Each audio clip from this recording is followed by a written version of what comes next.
بسم اللہ الرحمن الرحیم۔ السلام علیکم، میں ہوں آپ کا بھائی عباس حمدانی اور آپ دیکھ رہے ہیں جعفری آرٹ ٹی وی۔ آج کا ہمارا موضوع گفتگو ہے احتساب ذات۔ دوستو، ایک اہم بات عرض کرتا چلوں کہ ہمیں اپنا احتساب بھی کرنا چاہیے، یعنی یہ نہیں بھولنا چاہیے کہ محب کی موت بھی شہادت ہے۔ تو اس کی وجہ یہ ہے کہ وہ جہاد اکبر میں لڑتے لڑتے جان دے دیتا ہے، اور جو جہاد نہیں کر رہا وہ شہید نہیں ہو سکتا، کیونکہ شہید کے لیے جہاد شرط ہے۔ اب آپ دیکھیں، جو محب ہے اس کی موت شہادت ہوتی ہے، اور شہادت اس کی موت ہوتی ہے جو جہاد اصغر یا جہاد اکبر میں جان دیتا ہے۔ نتیجہ یہ نکلا کہ جو جہاد اصغر یا جہاد اکبر میں مصروف نہیں ہے وہ اہل بیت علیہم الصلاۃ والسلام کا محب ہے۔ یہ ایک منطقی نتیجہ ہے کہ جو محب ہوگا لازماً وہ مجاہد ہوگا، اور جو مجاہد ہوگا وہی شہید ہوگا۔ ہم اکثر لوگوں کو دیکھتے ہیں کہ وہ خود کو محب بھی سمجھتے ہیں اور مکمل طور پر نفس کے مطیع ہیں، خواہشات نفس کے غلام ہیں، اور معرفت کے نام پر بے عملی اختیار کرتے ہیں، اور دین میں تن آسانیاں اور تن پروریاں اپناتے ہیں، اور تزکیات نفس سے جی چراتے ہیں۔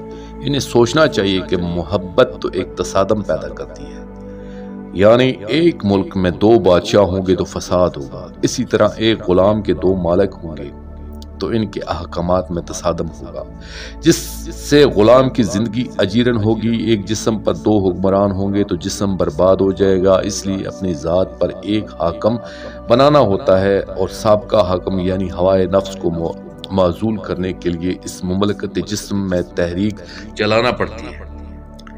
اور انسان جب ہوائے نفس کے خلاف کوئی تحریک چلاتا ہے تو یہ انسان کو مراد دینا شروع کر دیتا ہے، اور طرح طرح کے خزائن کے منہ کھول دیتا ہے، اور اس کی آخری خواہش یہی ہوتی ہے کہ انسان اس کا ہمیشہ غلام رہے۔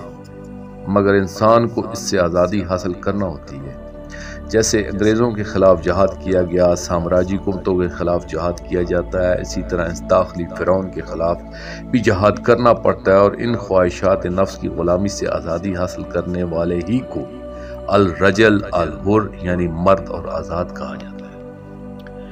یہاں یہ بھی عرض کر دوں کہ ہمیں اس اندر کے شیطان سے لڑنا لازم ہے، اور یہ جہاد اکبر ہے۔ اس کے لیے اگر چند چیزوں کا خیال کر لیا جائے تو آدمی جلدی آزادی حاصل کر لیتا ہے۔ مثلاً قلت طعام یعنی کم کھانا، قلت منام یعنی کم سونا، قلت کلام یعنی کم بولنا، خلوت یعنی دن میں 1 یا 1.5 گھنٹہ نکال کر اپنے ذہن کو دنیا اور متعلقات دنیا سے آزاد کرنے کی کوشش کرے۔ اس کے لیے مناسب وقت صبح سے پہلے کا ہوتا ہے۔ اسی وقت اگر انسان اٹھے اور وضو کر کے جائے، نماز پر 2 رکعت نماز ادا کر کے بیٹھ جائے، اور اس کے بعد ذہن کو اپنے مالک زمانہ اجر اللہ فرج شریف کی طرف متوجہ کرے، اور ان سے باتیں کرے، اپنے پیار و محبت کا اظہار کرے، اپنے گناہوں کی معافی طلب کرے، اور ان کی ذات پر اپنے ذہن کی کامل توجہ قائم کرے تو منزل کو پا سکتا ہے۔ دوستو، آخر میں شکریہ ادا کروں گا اپنے مرشد کریم سید محمد جعفر الزمان نقوی البخاری سرکار دامض اللہ تعالی کا۔ یہ مضمون میں نے ان کی کتاب نہج المعرفت فی اسماء القائم اجر اللہ فرج شریف جلد 2 سے پیش کیا ہے۔ اور آخر میں اپنے پاک شہنشاہ کی بارگاہ میں دعا کریں، اللہ جل اللہ جل یا ہادی یا غائب یا دلیل سر اللہ اجر اللہ تعالی فرجک و صلوات اللہ علیکہ یا رب محمد و آل محمد صلی اللہ محمد و آل محمد واجل فرج آل محمد صلی اللہ علیہ وآلہ وسلم۔